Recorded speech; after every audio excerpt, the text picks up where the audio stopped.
Hello and welcome back. Hello and Uh-oh. welcome back. Uh-oh. Okay. Is that better? Can you hear me? Okay. This So, is much better, like yeah. I said, hello and welcome back to the latest episode of the Overcome Yourself podcast. As you know, my name is Nicole. So excited to be here today to talk about limiting beliefs with Marija. So, take it away. Tell us a little bit about yourself and your audience, who you help, and give us a quick intro into limiting beliefs. What are they? What are there? Okay, so who am I? My name is Marija. I come from Croatia, but I actually live in Italy, in Rome. And I work with new entrepreneurs. I mean, with brilliant professionals, with pragmatic minds who are stuck in their lives and therefore in their businesses because of their limiting narratives and beliefs. So we work together to uncover these beliefs that block them and to teach them how to deal with emotions that are always triggered by our beliefs and fears. So, this is what I do. I support them to create healthy boundaries in their work environment and become bolder and more self aware and self confident. I mean, the self awareness leads you directly to the confidence, actually. And so they become leaders who are able to bring their businesses to the next level. And you wanted to know about the limiting beliefs. Yes, that's what you wanted to talk about, right? Yes, definitely. It is my passion, the limiting beliefs, the limiting beliefs are the stories that we tell ourselves that can act as invisible chains and that can hold us back from reaching our true potential. So these stories are very often deeply rooted in our early childhood experiences, okay? During our childhood, that is the time when we learn how to act, how to feel, what is considered acceptable, what isn't, and we learn how to interpret the whole world around us. And ultimately, we define ourselves after these interpretations. So these experiences and our understanding of the world that surrounds us shape not only our values, but also our beliefs. And these beliefs are very often created, based, and influenced by people who we meet, who we trust, and who we depend on. So it comes all from our childhood, you see. And these values and beliefs will then be the foundation of our mental habits and our behavioral habits. And ultimately, over time, these habits create our character and identity. So the interesting thing about this is that we create our identity when we are really small children. And some of us stay stuck in that identity. But this identity it is very important to understand it is not the whole truth. It is not who we actually are. It is this self-definition, we can call it that way, is just a snapshot of what has happened to us when we were children. So we stick to this image, we become even dependent on it. And this is what's limiting us because at one point, we think this is an unchangeable truth, but it's not. But if we think this is the only truth for us, we can't adopt and we can't grow when faced with challenges that will request a change in our mental habit or in our behavior. Okay. So, this is why it is very, very important to be able to break free from those self limiting stories. I love that. And in my book, I talk about like superheroes, and I talk about how finding what you thought was your greatest weakness could actually be your superpower. And this reminds me a lot of like the hero origin story, right? When they realize somebody comes to them and they're like, "You're the hero that we need. You're the solution."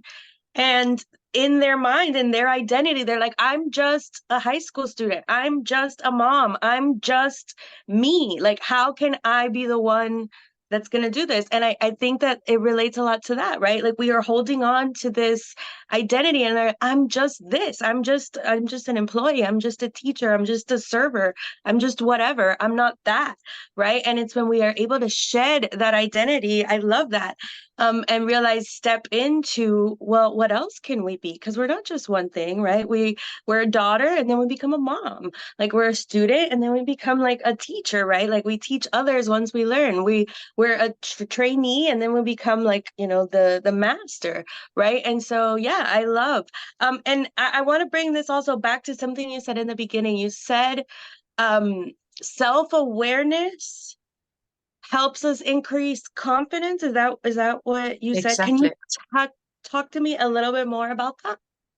Exactly, because you see, very often we are not confident with each other because again, because we have these self-limiting beliefs, and most common beliefs are, I'm not worthy, I'm not enough, I'm a failure, I'm just not lovable, I'm alone, etc., etc. So these are all beliefs about us that put us down, okay, and that put down our confidence.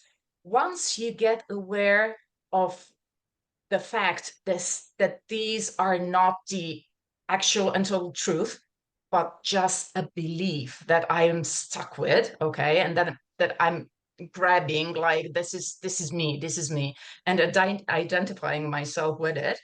Once you get aware that it's not the truth, this is the point where you understand that you can be so much more. And if you know that you can be so much more, this is the first step in becoming so much more. And then you can actually rewrite your life and your history, and getting more results will get you more confidence. So it all starts with self-awareness.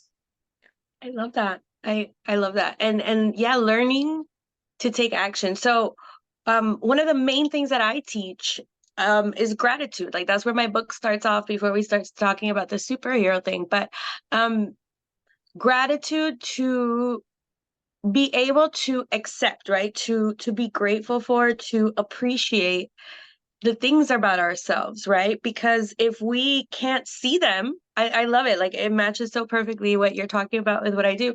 If you can't appreciate the things that you do, if you're not self-aware, then how can you be confident about something that you don't even realize, right?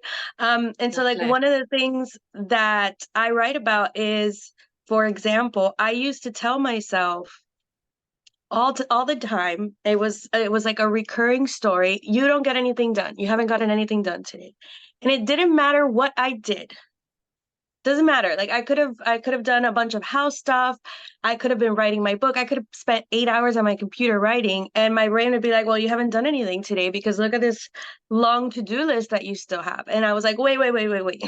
I realized this is something, a constant theme that's playing. And I was like, Nicole, how are you ever going to feel like you've accomplished anything if you always feel like you've never gotten anything done? I had to learn to appreciate, well, I got to clean my house today, like it was a mess. And I invested time in making sure that our home is functioning, right? And so learning to appreciate even the smaller things. So can you tell me a little bit about that? Do you practice gratitude as well as part of your coaching with your clients? Yes, gratitude is, I think, one of the fundamentals of living a really good fulfilled life. Because if you can't see what you have, you will always feel like not enough. You will always feel that big hole and lack. And this isn't a life. This is not a life. Actually, this is one point why I started working as mental coach, you see, because I was always fascinated with human mind, and I was fascinated with the thing that people act, talk, react in a certain way, but then it has nothing to do with the reality, because we are constantly taught that we are lacking something, you know. And this is one of our actually first instincts. Our instinct to survive is, I need to identify in my environment, I need to identify danger first. So our mind actually is focused on identifying bad things, things that can harm us, things that can put us in danger. So we need to do this, the other part, consciously. We need to be we need consciously to work on gratitude, on seeing the positive, because otherwise, we are actually, it is an instinct. We are wired to see the negative stuff. So gratitude is the first element that you need in order to start change anything in your life. I agree totally. I love that.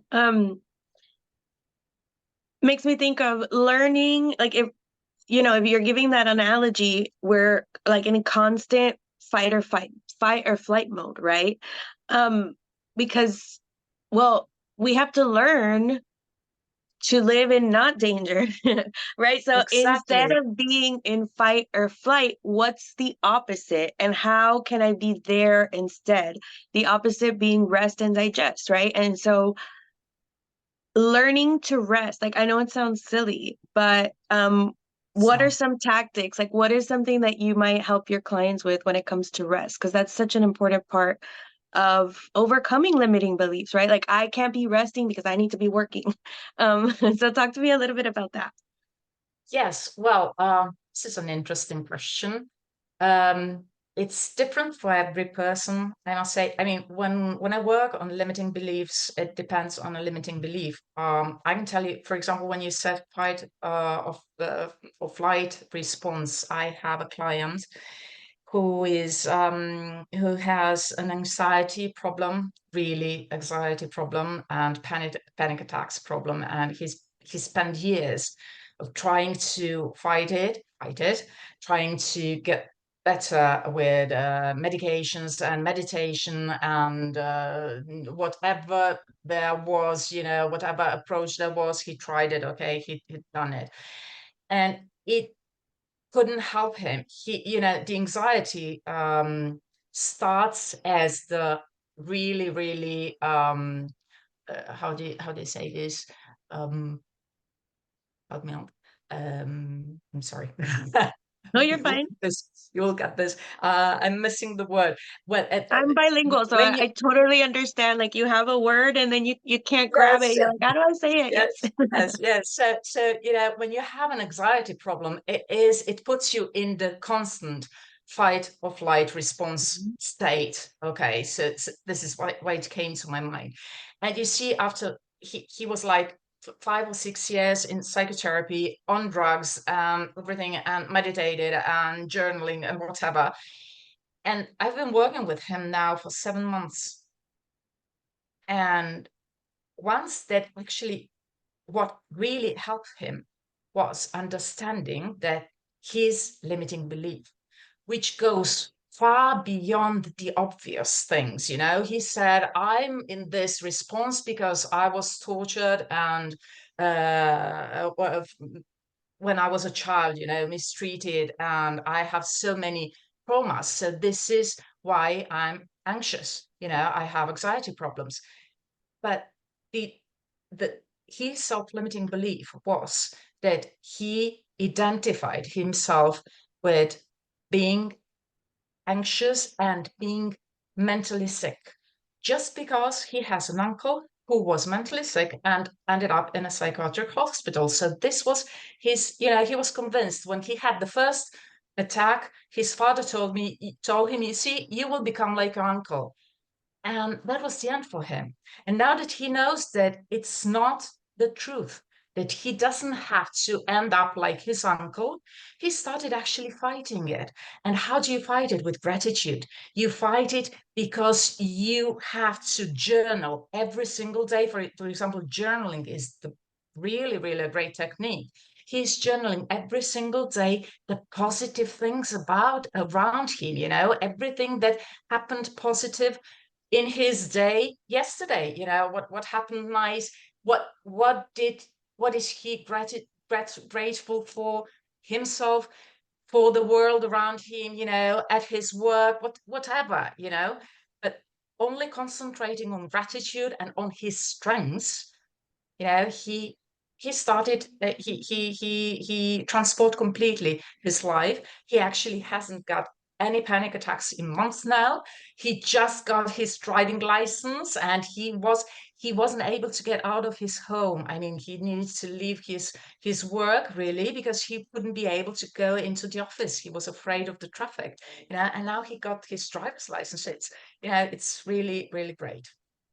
It's amazing. That is such a great testimonial for you and the work that you do. And I know I used to have panic attacks every day, so I know how frustrating and exhausting and so many other things it can be. And so I commend you highly for helping your client with this. And that's such great advice. It's not just about journaling, right? It's about working on those subconscious stories that we're telling ourselves and Exactly. then using the journaling to support that, making sure that we're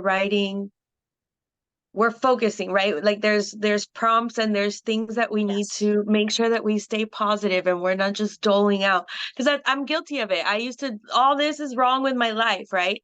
And our brain will notice what we tell it to. So if I'm looking for all the things that are going wrong, my brain will make me a list and it'll be like, look at all these things. But if I'm like, well, let me try really hard what went right, you start with one little thing. And it's not that more good things happen, it's that you're noticing or the perspective that you take on those things Changes it completely. makes it positive, right? Like if I'm running Yes. late, something happened with the car. I'm like, you know what? I might have gotten into an accident if I left 5 minutes ago. And so this is like the universe protecting me from that. So like I'm not even gonna be mad. Right? Because it can be for anything. And it's really everything that happens to us, how do we look at it? So that's just invaluable. So any final tips here before we sign off? Final tips about what? About overcoming your limiting beliefs, like when you're journaling, what any other tips for overcoming them? Okay, so let's say it is a process, okay? And I would just like to repeat it once more, the first step, the really, really important step is raising your awareness, okay, Yes. about the source of your fears or limitations. But it's not only about the source. You need to go really, really deep. So you need a partner for that, a coach or a therapist that will guide you from identifying the barriers to uncover the reality behind those fears and limitations, because there is always a reality behind it. Okay. The next step is, once you have uncovered the reality and you found out what is your narrative, the next step is identifying the new behavioral patterns. Okay. Small actions, baby steps, actions that will eventually lead you to rewrite this old limiting truth. It is, for example, I can give you an example. It is very, if you think about, I'm alone, limiting belief, and if you think you are alone, you will act as you are alone, and you will not be able to, you will not be able to see or search for any help or support around you.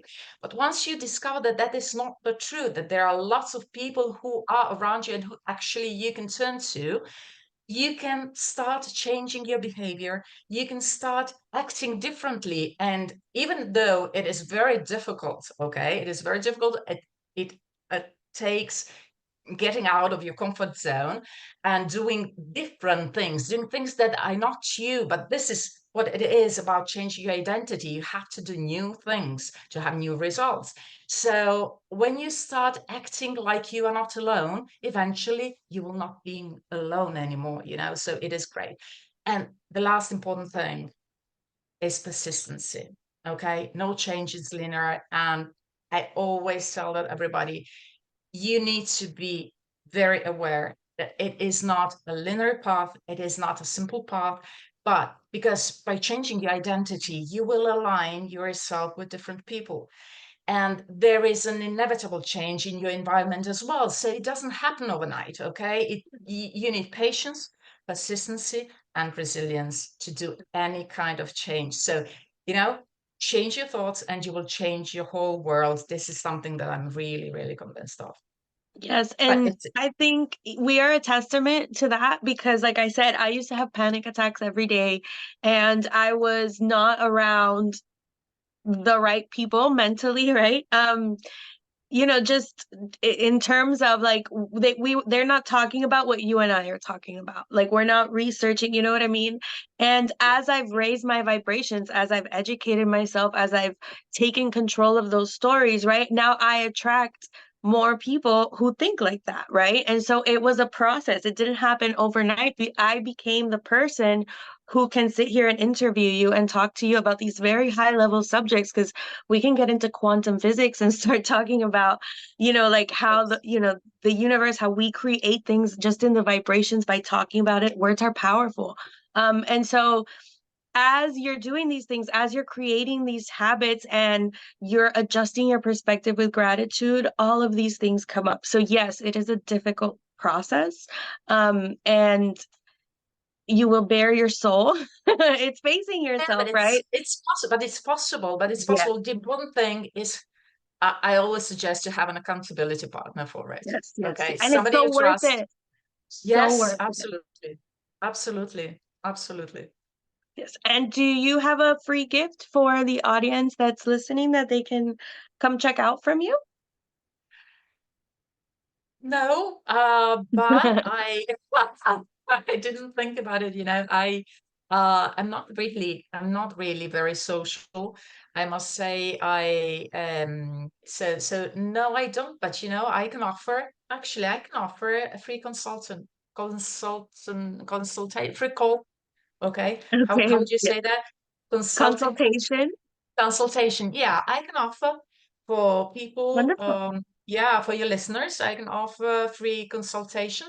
Okay, you can find me even either on Instagram or on LinkedIn, and there is the link, and you can book a consultation for free. Yeah, I would be Perfect. really Yes, that's an happy amazing to. gift. Yeah, absolutely. I would be really happy, you know, if I can, you know, hear somebody out and maybe give them some advice, some personal advice, because of course everybody is different. Yes. Awesome. There's some Thank you differences. so, so much for being here. This has been absolutely amazing. And we will see you next time. Oh, and everything that she mentioned, the links for that, her Instagram and stuff, so you can get your free consultation. That's going to be down in the show notes, in the comments, depending on where you're looking at this. But again, thanks so much for joining us, and we will see you next time. Bye. Thank you. Thank you, Nicole. Thank you. You know, I'm not English speaking, so I don't know how it went.